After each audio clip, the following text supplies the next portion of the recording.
All right, good morning. I'm with Matt Wilson, CEO of Sterling Metals. Sterling lit up the TSX-V on Monday morning with a really good news release. 262 meters of over 1% copper equivalent and a really high grade 9-meter zone that's running almost 20% copper equivalent at the Soo Copper Project in Ontario. Matt, how are you today? Pretty good. I'm at the Soo Copper Project in Ontario. I'm sitting in our core shack right now. Um, so it's a lot of fun. It's fun rock to look at, and I'm no geologist, but I think any person with eyes can see when you see this kind of purple and yellow in the rock. It's pretty special. Yeah, the news release, you guys did a really good job with the core visuals, and the pictures in the news release are super sexy. I mean, in terms of porphyry, copper, and gold, I don't think it gets much better than this. It's fun because Neil O'Brien, Dr. Neil O'Brien, who was SVP of Lundin for 20 years and helped kind of kickstart the Vicuña district and brought in Wojtek to run NGEX, and obviously has spent about 15, 16, 20 years in porphyry discovery, right? As you have Filo and NGEX and Lundin Mining. And so prior to that, he was a Cominco GM in Mexico, where there's lots of wonderful base metal mining. And so he actually has the perspective to say that this is very special. And I think that that's something that gives us great comfort, where it is not just me saying how sexy this is and how rare that is. Just like you said, it's so rare to find stuff like this in porphyry. I don't know. And so for him, he's saying the same thing. And so it is so rare. It is a special project that we have on our hands, and it's the sixth hole. So so it's a fun thing to be able to that quickly be able to put something together, and a real credit to everyone that we were able to do it. Yeah, so the program is ongoing, and obviously it's been expanded now. So I do want to get into that and Sure. where you're testing next. But first, let's talk about how this hole was drilled, why it was drilled. In your quote in the news release, you said this wasn't part of the original plan. So how did it come together? Well, I love this story because it just shows the need for a team that you trust. And so the first hole we drilled on this program was actually the last hole we wanted to drill in the spring. So our spring program was only 4 drill holes, right? And two of those 4 drill holes we had to drill because it was so wet that we kind of had to just go to where we could drill. And so the last hole of the program was certainly not even into the middle of the anomaly, and it sort of just traced what we were trying to drill. And so we had these 2 other holes we wanted to drill, but we couldn't actually get access to. So the first hole we drilled in this summer program was the last hole of the spring program, right? And it was basically testing a large Z-Tem anomaly, resistivity anomaly that comes up under the lake, because there's a big lake that we're kind of on the shore of. And so we drilled this hole, and the copper in it was spectacular, but not enough of it. So you have these really crazy chalcopyrite veins, but then not a lot in the surrounding rock, right? The rock was just too tight, and for us, permeability in the rock is really important. And then no GFP. So you didn't have the porphyry, but you have like these crazy high grades of copper in small sections. You have this little bit of boronite zone, and we had just received, literally, I think the day before, a redo of an inversion on our resistivity and IP. And there's this really subtle anomaly that we show in the cross section. And so our Jeremy Nemi and Crystal Smith, they call me, and we're on Zoom, this one night, and they're like, I was like, let's move away from here because we have all these anomalies. It's a big system to test. And they're like, no way. We're going to turn the rig 180 or 160 or whatever it is degrees, and we're going to drill a very steep 70-degree hole to test this, because there's too much good looking copper in that hole. It just isn't permeable enough rock. And so lo and behold, I'm like, let's not drill that hole. And they're like, we're drilling this hole. It's our best hole. And I was like, okay, for sure. And they're like, this is the best hole that we can drill. And with the data we have, and they were bang on. So it's a very fortunate thing that I don't run our drill program at all, because we would be screwed. So it's just an amazing, it's an amazing, like, so much credit to them. Rory remodeling everything. We're such a small team. We've been together 4 or 5 years now, right? So it's so fun to see how this played out. And obviously when we drilled this hole, and when that comes out of the ground, it was a really fun day when you see, like, 9 meters of purple rock is not something you're gonna miss, right? And so we were so excited because in the first holes you have MJ01, you have like 1 meter of 3% copper. It's like this patch of bornite. Then you get this like flood of bornite in these rocks, and you're like, oh, that's probably going to be very good. Yeah, I mean the bornite really stands out there in the visuals. I mean, the bornite, chalcopyrite, and obviously there seems to be. I mean, this is based upon my just very short interpretation here without the full data, but it seems like the gold, the high grade gold that you tagged into, is running with the bornite here. What is your technical team saying about the high grade zone? I mean, it's basically 9 meters of really high grade here in kind of a sea of copper, of more bulk tonnage copper. What are they saying about the high grade zone and how to test it laterally or at depth? So we have these repeating features that were there, and this is very ongoing. That's literally in the process thing that we're talking about right now. So we have these repeating features where you have the GFP. You need the GFP. You need this pre-mineral porphyry, right? So something that came up before this 100 million year mineralizing event that's in the mid-continent rift. And I know you love the mid-continent rift. And so you need to have the porphyry that was before that, so the mineralization came up through it. Okay. Then what we're finding is that you need these magnetite veins to go with it. And when you get this combination of the two things, you get these this flood, right? This really good thing that happens. And so, we have Neil going around with a magnet, and it's like, if magnetite is there, then it's usually a good thing. And so we're just kind of putting that together, and so mag should work. And so we're kind of redoing what this is, and I mean 9 meters of that should be quite conductive. And so we're reprocessing some VTEM that was done on the property in 2009, because that should light up, right? It's an odd thing, geophysics on this property. Again, very subtle features, not so bold, and it might be because there's just copper everywhere, so the background is hard. I don't know what it is, but I think that the high grade zone is actually really 3 zones in that 70 meters, right? So there's like 15 meters of like 1+%, 1.5% copper probably. That's from 180 down, and then that's that massive chalcopyrite vein that runs 13%, right? Mm-hmm. And then you get this crazy bornite dump over 9 meters, and then the next 50 meters is about 0.57, or 40 meters is about 0.57, and then so that kind of forms together. It's all very related, and then everything else, like there's a GFP earlier on, but like everything else runs kind of like MJ, right? So like those first holes, and so you're very right, but it's more like the 70 meter zone. I think the target, which is an easier thing to target for sure. But even the 9 meters for sure, like that's not like it's a meter of sulfides, right? Like it's a big chunky thing. So we're really just figuring that out now. We haven't drilled a ton around it at all. Like that's not what we just drilled. We run 14, 15 holes now, but we moved because the area that we were on needed work to get all this done. That pad was prepped in the sun, because again, that pad was prepped in the spring to drill that hole. And so there was a lot of other areas that to move laterally and in the long strike and up and whatever. And so we're just getting back to it. So we're obviously all really excited. But we moved out. We've run the drill about 2 kilometers in like a horseshoe along those resistivity anomalies, learning about the system very, very, very well.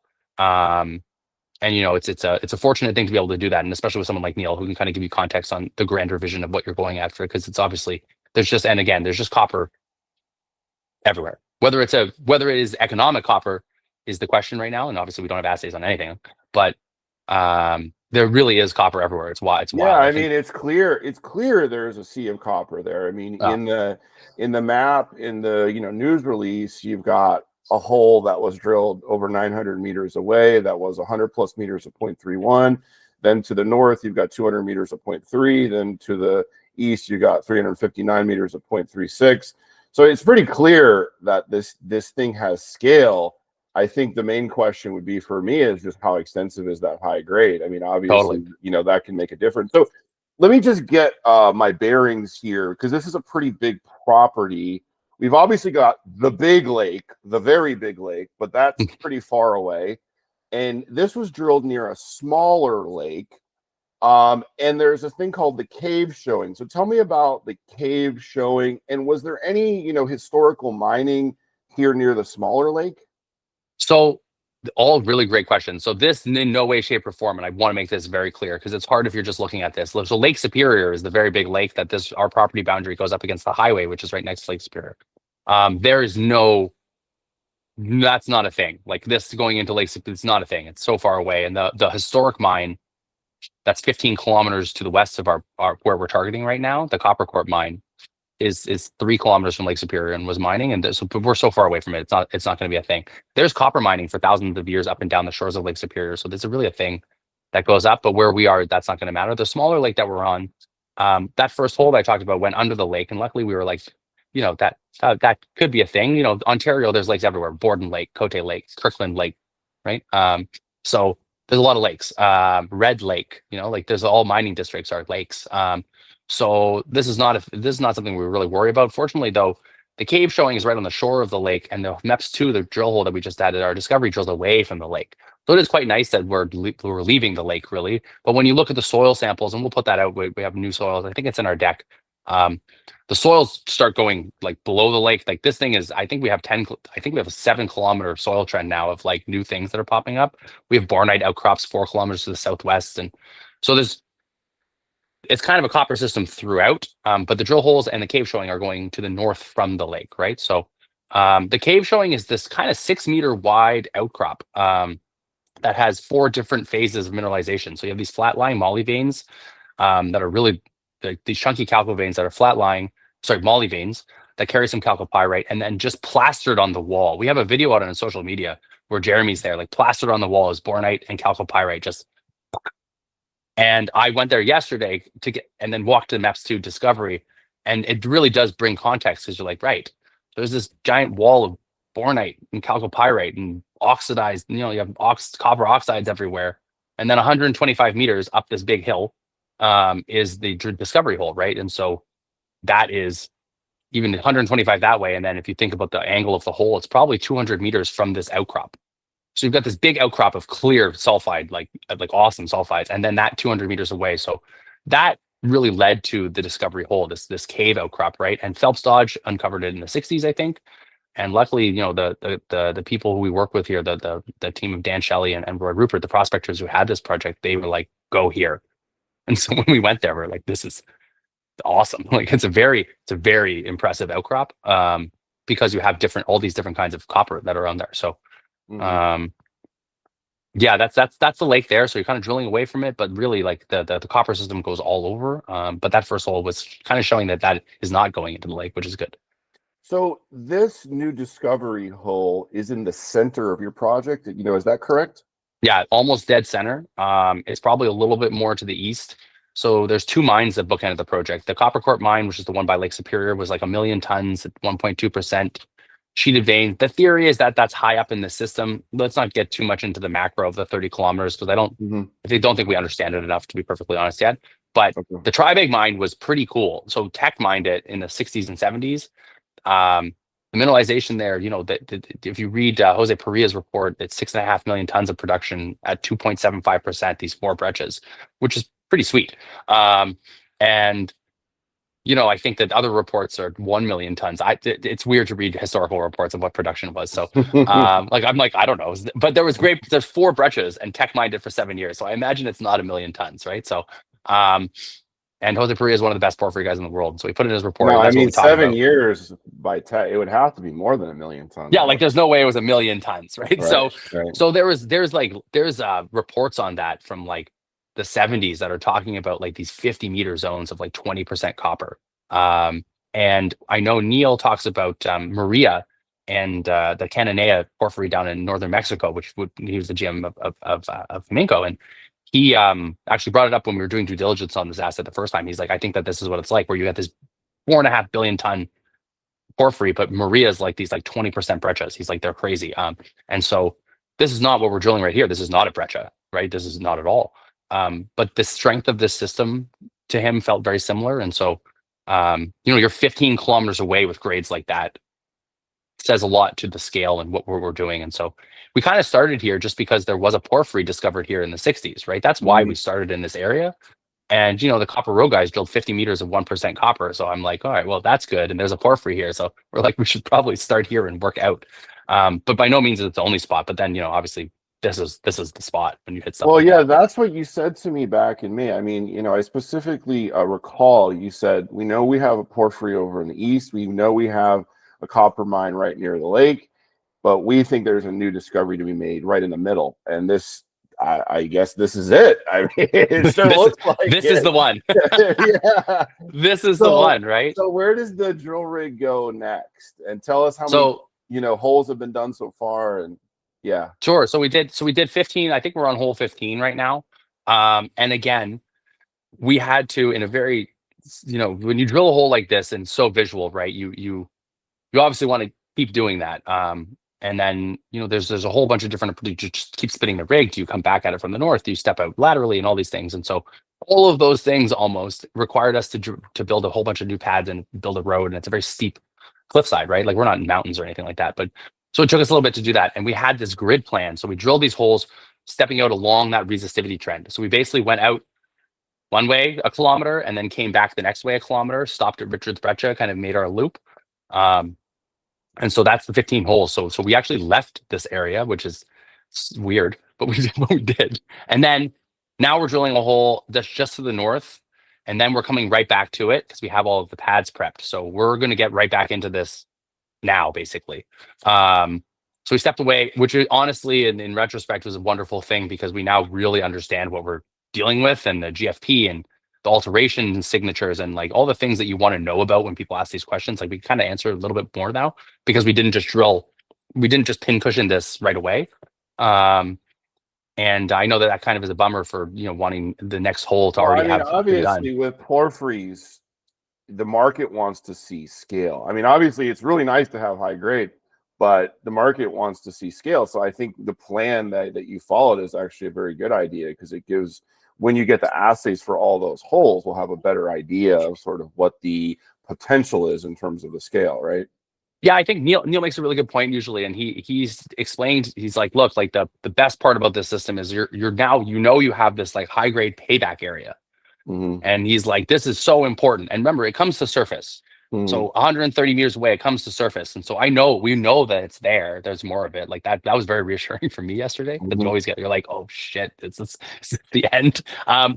It's more nerve-wracking, honestly, hitting a hole like this than it is not hitting a hole like this. So, for sure, I didn't sleep for a long time. So, but I think that the payback here is you're dealing with something that could have a very quick payback, and then the scale of the property, you could have just endless contained copper, right? And I can tell you, copper is all over. So, like, look at Highland Valley. Like, once you get payback, and it just prints money forever because you have 0.2 everywhere. But you need that, but that payback section, you need that grade. Like you have to have that. So you need the grade and you need the lower grade contained copper. And so I think that's what got us so pumped. And so, who knows, honestly, geometry, one hole, right? Like I don't know, but that's in the system now. And so that's what's so interesting here. It's just like, yes, I knew that there was bornite in the first hole in this high tenor copper, and I knew that the scale, I was never worried about scale here. Scale was not a thing that really concerned us too much because there's so much copper everywhere. Like you just know from the first drilling, it was just like 4 holes, all copper, random targets, like it's just when you can't miss, it's usually a good thing. But man, that definitely caught us off guard when you're hitting stuff like that. Okay. So now with the expansion of the drill program, does that mean you have 2 rigs going now? No, just one. So you need these water permits to you need a few things to happen for 2 rigs. Like we're sitting also in a backyard right now. You need infrastructure. There's a lot of needs to expand. It's not like turn the tap on. If you see behind me, you run out of space. We're running out of space, right? So we've got. This program's probably been 5,000 meters now. I think that's probably what we're through now, 5,000 meters, and then the spring was 2. So we're at 7,000 meters of drilling. So 7 kilometers of rock. It eventually you need somewhere to put it, and also like to lay it out and have good places where you can when you have people of the caliber that we do, being able to look at the core together, right? Like see all these holes together. And we use great software for it, but there's a whole different thing when you're able to look at it all and kind of lay it out. So that's on our to-do list. And so I think that we're not rushing into that second rig. That is definitely something that will probably be a thing that we think about next year. But for now, it's just honestly, our drillers are so good. It's a beautiful time of year here. So we're getting really great productivity. And so, when you're doing 100 to 150 meters every 24 hours, like you're pretty good. So, we drill a hole every like 3-4 days, move and kind of get through it. So, our plan is to drill here probably till end of November, mid-November, something like that. I think that, okay. yeah, we're just going to keep going. And again, I said it before. I think we drilled our first, I think, all-in assays pretty much.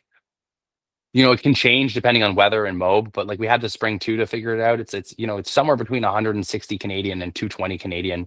And so you're really like in porphyry world, it's just unheard of to be able to find something that has this scale that you can actually drill out as a junior because it's cheap, right? Like, because it's from surface, it's Ontario, like it's easy stuff. Why is it called the MEPS target? And may I suggest that if you drill another nice hole into this zone, that you give it a better name? You know, not the first person. Because I'm like, the MEPS target. What the hell is the MEPS target? How did you? I got really creative in Newfoundland and I named all the zones very prematurely before they were actually zones. I had this great Nordic Thor thing going, the Heimdall zone. I loved it. But then it didn't work out. So I'm very like hesitant to call anything. It's something spectacular. Oh man, if you hit another hole with 100 plus grams % gold with lots of bornite, I think we'll call it. Yeah, we'll call it something better. We'll call it something the better. Fort Knox zone or something like something with something crazy copper in it, something like that, right? So yeah, I'm on it. The gold is pretty good too, but yeah. The hard thing is that the gold is so good that I'm not shying away from that. Like it was super confusing even to report it because the way you report an interval like that is it's this 0.6, really it's this 1 meter. I don't know why the sample got split, but really it's this 1.1 meters of basically 26% copper and 110 gram gold or 100 gram gold, right? And we reassayed that gold like 5 times to make sure because I thought it was a typo. All of us did. We're like, no way. Yeah. So we thought it was like 19.6. We all thought there was like 15, 20 grams gold in there, but like 200 is a big deal. So yeah. The next one came back 250. The next one came back 170. Like it's there. So I think that the gold is like every meter has copper, so you're mining the whole thing, right? So you're reporting that interval, but obviously the gold is carried from this 1 meter. And there are 2 gram samples over a meter. There's 1.5 grams, a gram, half gram, but nothing like that. And so it's right beside this banded M vein, which I'm just learning about from Neil, which apparently is very special, but we're again hesitating to make too many macro calls here. But something happened to bring that gold up, and so it's someone told me we should cap the hole or disclose. I'm like, no, the hole. It's not a resource. I'm like, I'm just telling everyone, here's what's in the hole, and so that's in the system. It's too early. Yeah, it's too early to cap it, I think. It's way too early, I think, too. And I think that like we're not trying to make claims that everything is going to be like this. It's just like I think that it just shows it's one of these mid-continent systems where, like Talon, like you can just like these things are crazy when you find them. Yeah, it kind of reminds me of Talon's discovery. I mean, the super high tenor there. Right. Me too.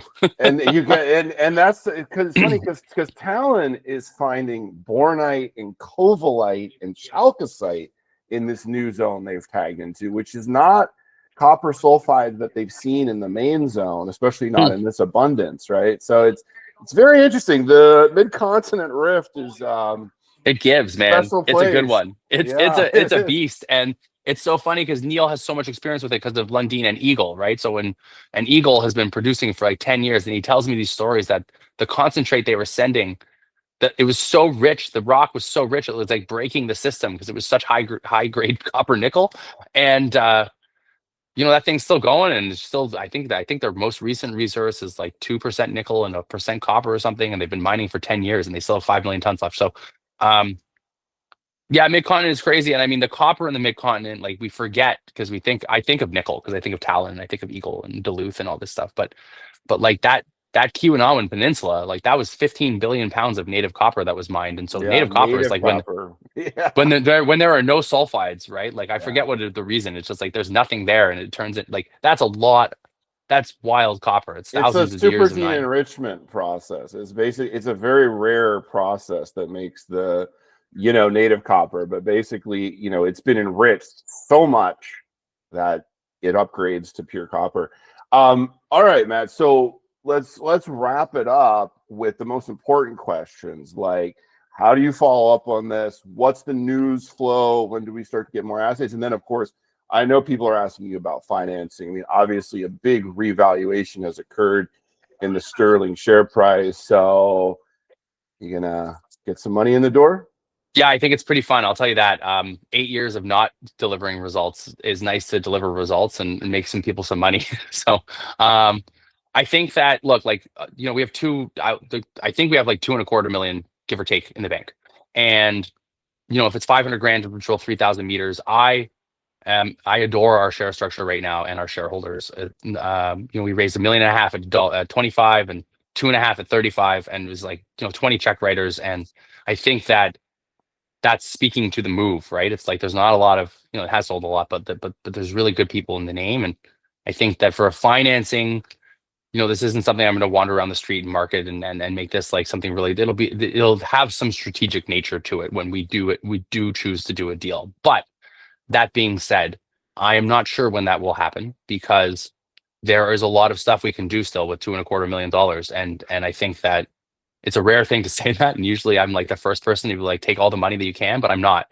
And we are really love this project, right? And I think that if it does happen, it's something that it will be one of those things that you're like, oh, that's a value add, right? Like I know that when Onyx did it, like when Darwin and Brock did it, and you see these things jump when they have financings. That's the kind of idea of what I'm thinking of. So that it has to happen because I want to spend, we want to spend 10-20 million dollars here to build this out. But that's the financing question. I think in terms of the next steps, we are now coming back to MEPS, right? We are now, or whatever you want to call it. Fort Knox. So we're now coming back. We're kind of in this area. We're learning a lot about the structure here, and I think that post this program, we'll be able to talk a lot more about what's controlling, at least maybe a little bit. We're testing some big theories, and we're going back and we'll drill close. It's kind of like we're going to do this back and forth drill program of like crazy home run source story things, and like there's a lot of those opportunities, right? We're like, oh, is that the source? Because remember, like where's the heart of it, right? Is the real question, right? And so, is this the heart? Probably not. So, that's super encouraging, right? And so, yes, we're gonna keep drilling again. Like I think that we've got, it's great here. You can drill all year, but we'll probably stop again and when it gets dark, when it's Christmas time, and you can do that with the way that we do it and our current infrastructure. So that's the plan. I think news flow, team things. You'll see team things happen, which I think will be significant. You'll see like some corporate stuff. You'll see. Let's see what else can you do without drilling. I mean, we have 15 holes, right? So it's like we'll be drilling. Like there's lots of news flow in terms of holes, and we're not really stopping. So, but I will say the labs are slow because the whole world is drilling right now. Because I'm hearing about 12 weeks. Is that right? Yeah, it's at least, right, because like we rushed that hole and it was 6 weeks, and so I think that like it's hard, right? Because the whole world, it's 38.50 gold and $47 silver, and like we haven't had money come into the space like this in 15-20 years. So I think that I totally understand. We're not rushing here. Like we're good now. Like we're happy. We see the holes. Like I think we can garner a lot of understanding and knowledge from just looking at them now without the assays. But I think that's definitely news flow, continuing to drill, and you should have enough backflow that like we'll have news for a while, but we're definitely backed up here for sure. So team, we're looking to yeah, I think that's the big thing. Like those are the news releases. Got it. So guys, he said 6 weeks for a rush on the assays. Wild, right? Yeah, that's the longest I've ever heard on a rushed hole. I mean, in a normal environment, a rush should take 1 to 2 weeks. Totally. And slow would be like 3 to 4 weeks. Like 6 weeks is kind of unheard of because you're paying 2 or 3x for the rush. It's about 2, yeah. And I think that, and you know what, like our guy at the lab, he's like he was so pumped for us because he's like, this is what we need, and he saw it, so he's like, this is awesome.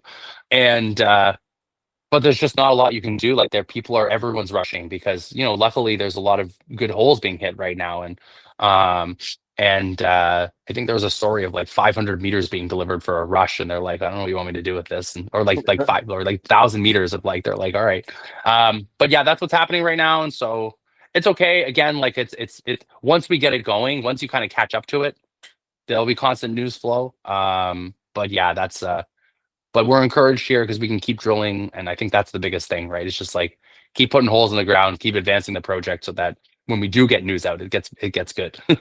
Yeah, absolutely. Yeah, so we're gonna have a lot of news flow, a lot of more, many more results from the Soo Copper Project from Sterling Metals. Thank you, Matt. Thanks a lot, Robert. Cheers.